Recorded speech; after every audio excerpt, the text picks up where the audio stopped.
Caroline espère que son combat servira à d'autres familles. Son fils, Achille, aujourd'hui âgé de 18 ans, est atteint du syndrome des lers dans l'os, une maladie rare qui a fortement compliqué sa scolarité.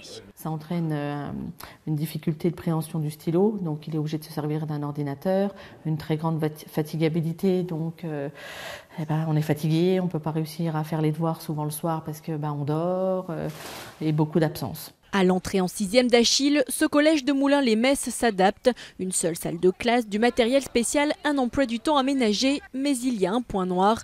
Pour compenser les absences de l'élève, les professeurs doivent photocopier leurs cours. Beaucoup ne le font pas. Il avait une scolarité à trous en fait. Il lui manquait des chapitres, il lui manquait des cours. Il arrivait, il avait une interro, on lui disait fais de ton mieux, mais c'est pas le but du jeu de faire de son mieux. Il allait passer quand même, il allait suivre sa scolarité jusqu'au bac.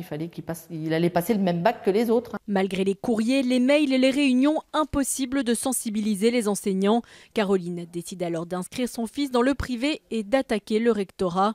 Après 4 ans de procédure, en décembre dernier, le tribunal administratif de Strasbourg lui a donné raison. L'État a été condamné à verser 3 800 € pour couvrir les frais de scolarité d'Achille. Une décision que l'Académie Nancy-Metz ne souhaite pas commenter.